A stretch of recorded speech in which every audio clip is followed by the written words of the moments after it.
Jusqu'à midi, vous écoutez Samedi de lire avec Amélie Boivin-Infield au FM 103.7. Bonjour tout le monde, bienvenue dans Samedi de lire de l'édition du 1er juin. Je suis en compagnie de Stéphanie Deslauriers. Bonjour Stéphanie, ça va bien? Ça va bien toi aussi? Ben oui Stéphanie, pour les gens qui te connaissent pas, t'es diplômée, t'as un bac en psychoéducation, une maîtrise en psychoéducation également. Oui, tout à fait de l'Université de Sherbrooke. Et tu as travaillé auprès des enfants, des adolescents, et même tu travailles encore un peu auprès des enfants adolescents pour aider les parents aussi, pour les enfants qui ont des problèmes d'apprentissage. Tout à fait, problème d'apprentissage, problème comportemental, neurodéveloppemental, ouais. Et qu'est-ce qui t'a amené à vouloir étudier là-dedans, travailler auprès des enfants, des adolescents? Ben en fait, depuis le début, depuis que j'étais au secondaire, ça a toujours été très clair pour moi que je voulais faire ça. Et puis je connaissais pas la psychoéducation, je connaissais la psychologie. Puis d'ailleurs, je pense que j'avais peut-être ce rôle-là auprès de mes amis là déjà quand j'étais plus jeune. Je pense que c'est un corps de métier dans lequel tu l'es déjà avant même de faire ta formation, t'as déjà probablement les qualités, l'empathie, la sensibilité, l'intérêt pour l'être humain. Puis c'est ça. Puis finalement, quand je suis arrivée au cégep, j'ai vu qu'il y avait un programme en psychoéducation. Puis je me suis dit, waouh, ça c'est vraiment pour moi. Fait que j'ai fait une demande d'admission à l'Université de Montréal où j'ai fait mon bac. Et puis j'ai été acceptée. Donc j'ai commencé là. Puis je suis allée faire ma maîtrise après à l'Université de Sherbrooke. Et est-ce que pour être psychoéducatrice, ça prend la maîtrise ou on peut juste avoir le bac? En fait, ça prend la maîtrise depuis, il me semble que c'est 2004 où on a besoin d'avoir la maîtrise. Avant, c'était seulement le bac. Et là, j'imagine qu'on s'enligne éventuellement là, pour demander un doctorat comme en psychologie pour faire partie de l'ordre, peut-être à venir dans les prochaines années. Mais il y a un doctorat en psychoéducation qui a été créé depuis peu, là, depuis 1 an ou 2 en fait.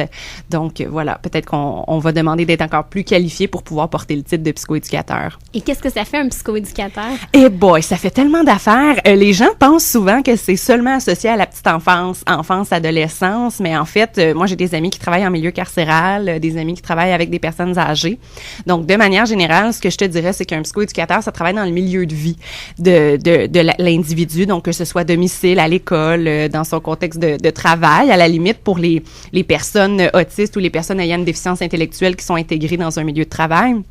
Et puis, le but, c'est vraiment de travailler sur les forces de la personne pour venir pallier à ses limites. Donc, que ce soit au niveau comportemental, au niveau de la concentration, au niveau de la socialisation, au niveau de l'écoute des consignes, de la dynamique familiale. Donc, ça peut être très, très, très varié. On peut se spécialiser vraiment auprès de plein de clientèles. Puis, c'est ce qui est le fun. En tout cas, moi, c'est ce qui m'attire en psychoéducation. Je suis un petit peu girouette. Je suis une touche à tout. Donc, c'est important pour moi là, de pouvoir tâter le terrain, là, de pas rester à la même place toute ma carrière puis de changer un petit peu puis élargir mes horizons. Et je pense que tu trouves ça important de transmettre tes connaissances à la population en général. Moi, je te connais, t'as fait des chroniques à la radio, à la télé, dans les journaux, t'as un blog sur Internet. Pourquoi avoir voulu transmettre cette information-là? Ben, en fait, c'est que moi, je suis d'avis que les préjugés découlent de la méconnaissance. Fait que je me dis, dans ce cas-là, pallions à ça, puis connaissons des choses. Puis la meilleure façon de le faire, souvent, c'est, selon moi, c'est de s'adresser à la population générale. Oui, je pourrais faire des recherches, je pourrais écrire des articles scientifiques qui seraient lus seulement par la communauté scientifique. Mais moi, ce que j'ai envie de faire, c'est de changer des petites choses dans la vie des gens. Et puis c'est ça. Puis dans le fond, la communication, ça a toujours fait partie de moi. Hein. Autant je disais la psychoéducation, la psycho, ça a toujours fait partie intégrante de moi.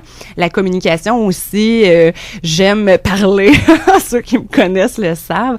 J'aime m'exprimer. L'écriture, ça a toujours... j'ai toujours adoré ça. J'ai appris à lire en maternelle. Je lisais tout plein de livres déjà là en première année. Puis j'avais envie d'écrire un livre aussi. Donc, ça a toujours fait partie de moi. Puis quand je suis arrivée à la dernière année de ma maîtrise, je me suis dit, tiens, je pourrais mettre sur pied un blog, justement, puis aborder plusieurs problématiques, plusieurs réalités qui sont peut-être méconnues, tabous. Donc, les gens en parlent pas. Mais moins on en parle, plus ça devient tabou, plus c'est lourd, plus c'est secret, plus les gens sont gênés d'en parler. Donc, c'est un cercle vicieux que j'ai envie de briser. Tu sais, une personne, un lecteur à la fois, finalement. Et puis... Le blog qui s'appelle ensemblementnant.com. C'est ça. Exactement. Donc, vous pouvez aller voir les articles là-dessus. Je mets aussi des nouvelles au niveau que mes apparitions dans les médias, les livres, les projets en cours.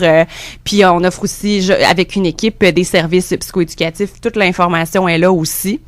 C'est là depuis 2010, le blog. Depuis 2010, depuis septembre 2010, en fait, vraiment la rentrée scolaire de ma dernière année de maîtrise. Et puis, j'ai eu la chance inouïe qu'au mois de mai 2011, Patrick Lagacé ait fait un billet Ouais, sur mon blog, dans la presse, donc disant qu'il recommandait ce blog-là, que c'était bien recherché, bien fouillé, super original. Mais c'était au bal des finissants, si je me rappelle bien. Oui, ben en fait, il avait fait un appel à tous sur Twitter où il demandait l'avis des gens pour avoir un angle intéressant pour aborder les bals de finissants.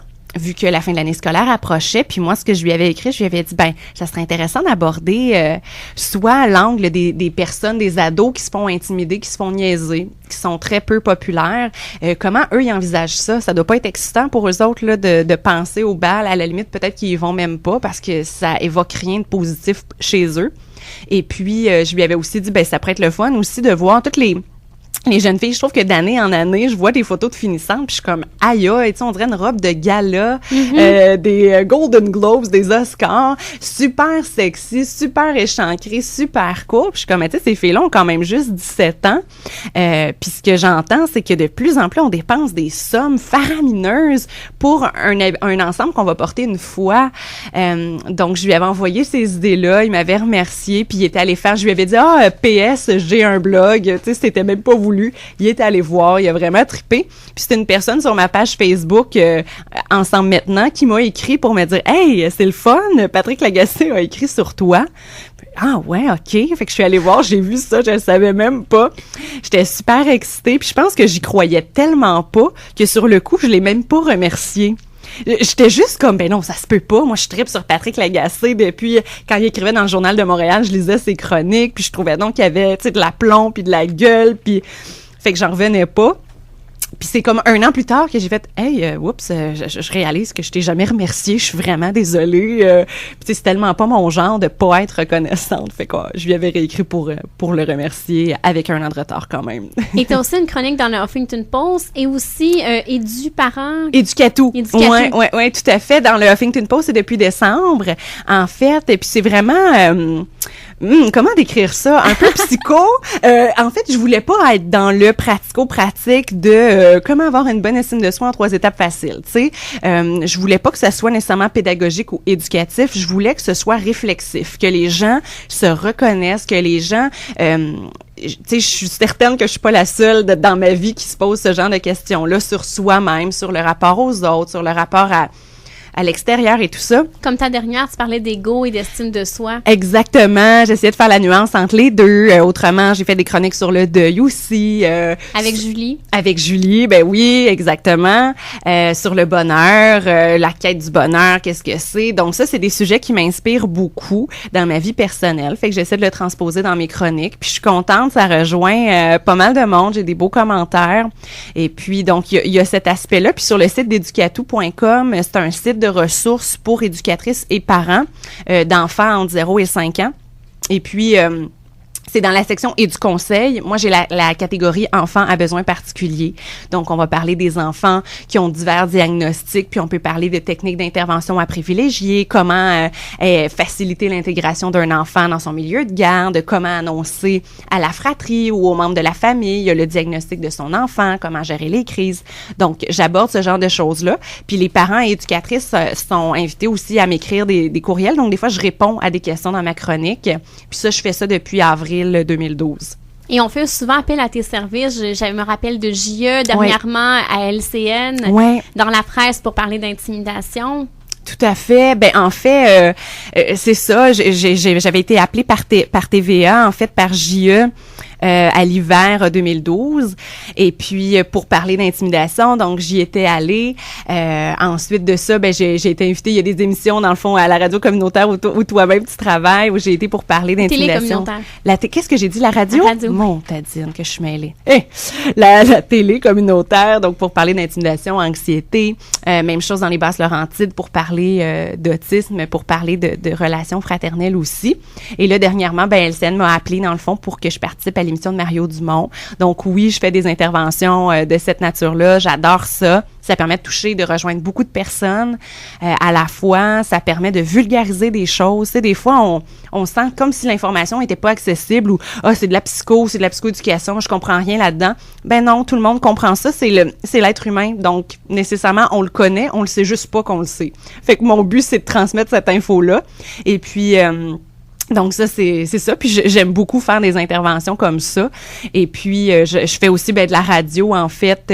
Voilà. Alors, si tu me permets, Stéphanie, on va aller en musique Ben et oui. on se reparle dans les prochains instants de ton premier bébé, ton premier livre qui parle d'autisme. Oui. On écoute en musique Paul Carniello, la chanson.